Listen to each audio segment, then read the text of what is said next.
Et vous savez quoi, on va se poser une question aussi. Comment faire justement pour appliquer le plan de déconfinement progressif annoncé vendredi? François, on en parle avec un bourgmestre. Un bourgmestre écolo, bourgmestre de la commune d'Ixelles en région bruxelloise. Bonjour Christos Zoulgaridis. Bonjour. Est-ce que cette semaine, Christos Zoulgaridis s'annonce compliqué sur le terrain? On a annoncé un déconfinement il y a 3 jours, il ne sera d'application que dans une semaine. Est-ce que c'est un peu la semaine de tous les dangers à partir d'aujourd'hui? Je dirais que comme il y a eu beaucoup de semaines très compliquées, celle-ci devrait aller aussi. Je dirais que c'est depuis le départ que c'est compliqué. Donc il faut accepter le fait que personne n'a la formule magique pour pouvoir régler le sort à ce virus en ayant un plan bien défini et en sachant vers quoi on doit aller. Et on doit faire tous preuve d'humilité et de solidarité.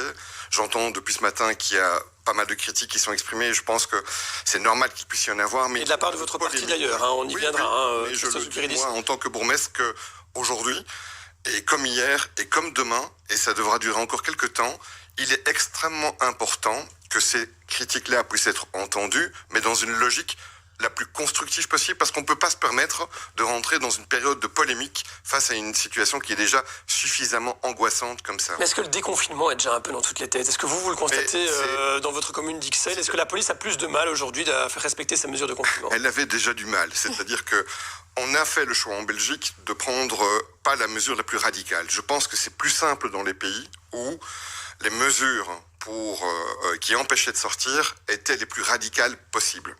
Parce que finalement, tout le monde comprend qu'il faut s'y plier, on comprend la règle, et puis il n'y a pas d'absorption dans la lecture, ou en tout cas, il n'y a pas de lecture qui peut être différente d'une personne à l'autre. Ici, on a fait un choix différent, qu'on peut aussi respecter. Ça rend le travail de contrôle beaucoup plus compliqué pour la police, et c'est vrai que depuis que le déconfinement est entré dans la tête des personnes, et évidemment que tout le monde l'attend, c'est tellement inhumain, les mesures qu'on doit prendre pour faire face à ce virus, que ça va un peu dans tous les sens. Et alors, tout le monde commence à se poser des questions en se disant, est-ce que c'est normal de hiérarchiser ça comme ceci? Est-ce qu'on n'aurait pas dû faire cela? C'est forcément plus compliqué, et la tâche des membres de la police, j'ai une pensée pour elles, est très très très complexe, parce qu'elles ont le rôle ingrat de dire ça vous pouvez faire et ça vous pouvez pas faire. Il y a beaucoup de magasins dans votre commune à Ixelles. La réouverture des magasins, 25% des commerces... Mais 25% des commerces de l'Horeca de Bruxelles se trouvent sur le territoire d'Ixelles, ce qui veut dire plusieurs choses. Ce qui veut dire qu'effectivement, ça a un impact sur le déconfinement et sur le nombre de personnes qui seront éventuellement sur le terrain. Mais ça veut aussi dire qu'il y a des femmes et des hommes qui gagnent leur vie en étant indépendants, en étant salariés, et qui attendent aussi. Donc les angoisses, malheureusement, elles touchent tout le monde. C'est gérable, la réouverture de tous les magasins le 11 mai, comme annoncé? Écoutez, je ne peux même pas me poser cette question, parce qu'on doit simplement appliquer les règles qui vont venir. Ça va être compliqué forcément. Et les gens vont être aussi mal à l'aise. Quand on voit les premiers reportages qui ont pu exister pour se dire, tiens, comment est-ce qu'on va pouvoir ouvrir son magasin de vêtements, sur la question de l'essayage et de toute une série d'autres enjeux, on voit mal comment est-ce qu'il va pouvoir contrôler ça. Et finalement, il faut une autodiscipline extrêmement importante. Est-ce que cette autodiscipline, elle existe? C'est pas si évident quand on voit sur le terrain comment, dans la première phase déjà, chacune et chacun respectait les règles de distanciation physique. On a parlé des joggers, on a parlé de ceux qui se promènent. Donc, ça va être une période concrètement compliquée. Comment est-ce qu'on va faire pour que le 11 mai, le 12 mai, la chaussée d'Ixelles, par exemple, qui est une grande rue commerçante à Ixelles, ne soit pas noire de monde? J'espère simplement qu'on ne va pas mettre toute la pression uniquement sur la police et sur le fait qu'elles doivent contrôler des règles qui ne sera pas simple de contrôler. Ça, c'est extrêmement important. Et donc, je voudrais que les jours qui viennent, le travail pédagogique qui doit être réalisé par les autorités qui prennent les décisions soit le plus clair possible, qu'on puisse expliquer pourquoi on commence par tel secteur, comment est-ce qu'on va y procéder. Et effectivement, le facteur humain dont tout le monde parle, il a plusieurs facettes.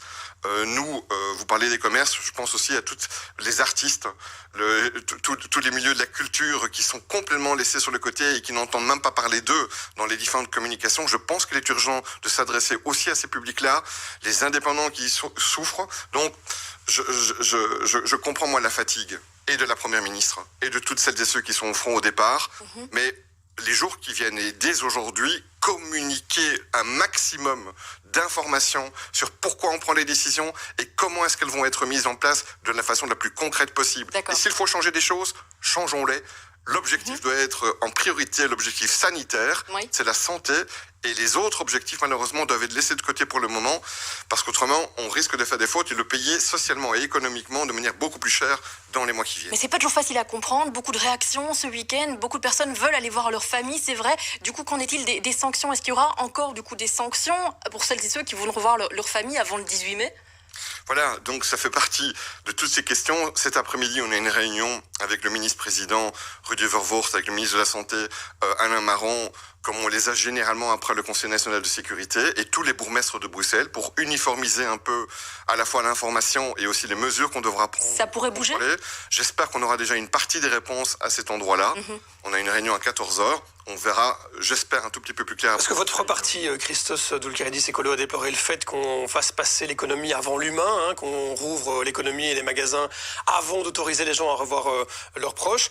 Vous n'êtes pas d'accord avec ce qui a été décidé au Conseil national de sécurité? D'abord, moi, je n'abonde pas dans une logique de critique comme telle. Je pense que simplement, pédagogiquement, on n'a pas suffisamment expliqué pourquoi est-ce qu'on faisait d'abord l'économique et puis la visite des familles. Peut-être qu'il y a des bonnes raisons de le faire, mais il faut l'expliquer aux gens pour qu'ils puissent et qu'on puisse tous comprendre ce qui est fait. Et c'est vrai que tout le monde est bousculé dans nos vies. Et sur le plan humain, voir parfois des proches partir sans pouvoir être présents, sans pouvoir leur dire au revoir, participer à des événements très importants.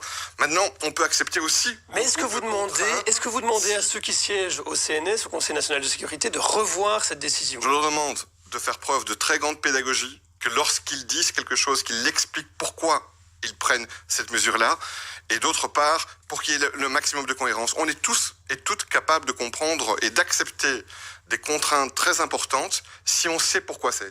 Ce qui, je pense, a peut-être bousculé la communication, c'est le sentiment de certains qu'il y a eu des pressions pour que l'économique soit mis au même pied que l'objectif sanitaire de combattre le virus. Je pense que si c'est le cas, c'est une erreur. Parce que l'objectif principal qui doit exister est l'objectif de combattre le virus. Si on commence à se dire, oui, mais il faut aussi soutenir les entreprises, évidemment qu'il faut le faire. Il faut soutenir le social, évidemment qu'il faut le faire. Sur le même pied, je pense qu'on passe à côté de l'objectif principal qui est de mettre ce virus dans notre... Mais ça veut dire que le gouvernement bruxellois dont vous faites partie, écolo, et les gouvernements de la Fédération Wallonie-Bruxelles, et le gouvernement wallon aussi d'ailleurs, qui ont validé les décisions du CNS, n'ont pas été assez forts pour résister à ces pressions? Sincèrement, depuis le départ, on fait tous preuve d'une loyauté exceptionnelle dans ce pays. Je le dis pour tous les partis politiques.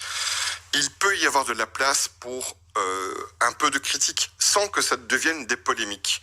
Essayons nous-mêmes de ne pas entretenir une culture où chaque fois que l'on peut faire une petite remarque pour dire mais est-ce qu'on ne ferait pas mieux de ceci, ou qu'on ne rentre pas d'office dans une logique où on pointe ça comme une polémique. Je crois que c'est possible dans une démocratie de faire ça. Et surtout face à un virus comme celui-ci, moi je demande que tout le monde, même mon parti, tous les partis, d'abord la loyauté, évidemment un peu de sens critique et rester constructif jusqu'au bout parce que ce combat va être long. Et si on veut ne pas rajouter de la panique à ce qui existe déjà, je crois que nous sommes obligés de rester dans un débat le plus constructif possible. Voilà, mais donc il n'y a pas de problème. Et de l'autre côté, il n'y a pas de problème de la part politique. de ceux qui prennent des décisions, il faut aussi être capable de pouvoir revoir son point de vue, je pense qu'ils l'ont exprimé, et de refaire le point et éventuellement d'ajuster les dispositifs tels qu'ils sont prévus. Voilà, il n'y a pas de problème politique entre écolo et le gouvernement Wilmès qui a pris cette décision. On l'a bien compris, des problèmes d'explication et de communication. En tout cas, selon vous, Christos Doulkeridis, bourgmestre écolo d'Ixelles. Merci beaucoup d'avoir été avec nous. L'invité Thomas Guédis. Courage à chacun. Merci, courage à vous aussi. À 7h50, ce sera la ministre de l'Enseignement, la socialiste Caroline Désir.